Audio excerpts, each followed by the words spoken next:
qu'on peut le saluer. Voilà. Donc là, on est vraiment dans une ferme. Grande culture. Grande culture. Et pour faire de l'élevage, il fallait soit tout refaire à zéro la ferme, ça coûte très très cher, soit décider d'arrêter. Et du coup, on a arrêté pour faire autre chose. Et les marchés. Donc, deux raisons. La première, c'était quoi? Oui. Parce que les bâtiments, ils étaient mal adaptés. Et parce qu'il faut beaucoup de monde pour s'en occuper. Et lui après. Oh, si vous en avez vu ce matin. Il y aura des charnières. Vous avez vu? Non. Regarde, c'est des haricots verts. Donc Des haricots ici, verts, petit pois. Il y a de l'eau un peu. Ça, c'est une tige de colza. Après, ça va devenir tout marron. Et quand il sera mûr, la graine de colza sera toute noire. Et on pourra la récolter. On fait quoi avec du colza? Vous savez ou pas? On fait de l'huile de colza. Et le deuxième truc qu'on fait? Oui, super. On fait des tourteaux de colza. Ça qui a été dit ce matin.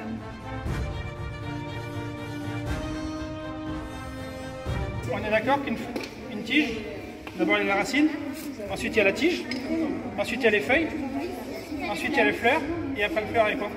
Les fruits. Quand tu enlèves la fleur, là tu as le fruit qui va arriver. D'accord? Et le fruit il est gros comme ça, après il va devenir long comme ça. Des fèves. Des pois chiches. Ça, c'est en symbiose avec des bactéries. Symbiose, ça veut dire que ça vit en harmonie avec des bactéries. Mais ces bactéries, là où elles sont super chouettes, c'est qu'elles arrivent à capter quelque chose qui va servir d'aliment pour les plantes qu'on va avoir après. Ça veut dire qu'il y a un lien entre les différentes cultures qui passent les unes après les autres sur la Terre. Qu'est-ce que ça peut être? Ça va faire des fleurs bleues, bleu-violet. Non, c'est du lin. Alors des lins, ça fait des graines qu'on peut manger les graines. On peut manger la graine de lin, comme ça, dans une salade. Ou sinon, si on l'écrase, ça fait comme du colza, ça fait de l'huile. Il est grand comme ça, d'accord? Quand on passe dans du blé, la moissonneuse batteuse, on coupe ici. D'accord? Et en fait, le lin, on le tire de la terre et on le pose sur le sol. Ok?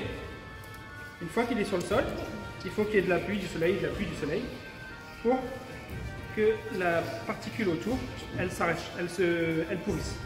Ok? Et une fois qu'elle est pourrie, alors si je fais ça comme ça, tu vois tout ce qui tombe là? C'est tout ce qui est là, autour de la tige. Et après, il reste quoi? Que du fil. Et là, tu peux tirer, tu ne vas pas l'arracher. Qu'est-ce qu'on fait avec ce fil-là, du coup, qu'on a dit? Des vêtements. On va le tisser et on va faire des vêtements. C'est fini, il ne reste plus que ça. Ça fait comme des cheveux. Un petit poignet, des mains.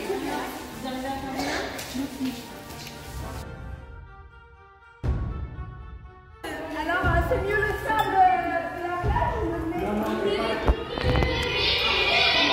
Mais est-ce que vous croyez vraiment que c'est là pour que des enfants aillent plonger dedans? Oui. J'ai un magasin chez moi. On va dire ça comme ça. Comme Donc tout mon blé que je récolte, et ben, j'arrive à le stocker ici dans ce hangar. Donc ici je mets du blé, à côté je peux mettre des févroles qu'on a vu tout à l'heure, de l'autre côté je mets du colza. On passe la moissonneuse batteuse. Et quelle température il fait dehors à ce moment-là? Ouais, 30 degrés. Dans le blé, il a quelle température du coup? On met des tonnes de blé à 30 degrés là. Donc on met plein de blé, il fait chaud, il y a peut-être un peu d'humidité dedans. Et du coup, ça risque d'attirer, de développer des parasites, des bactéries, etc. D'accord? Parce que c'est les bonnes conditions pour eux. Ils ont de la chaleur et de la nourriture. Si le fromage qui n'est pas dans le frigidaire, il va pourrir. Et ben, le blé c'est pareil. Si je le laisse à 30 degrés, il va pourrir et les insectes vont être dedans. Du coup, il faut que je trouve un moyen pour descendre la température. On souffle. Et comment je fais? un souffleur. Oui.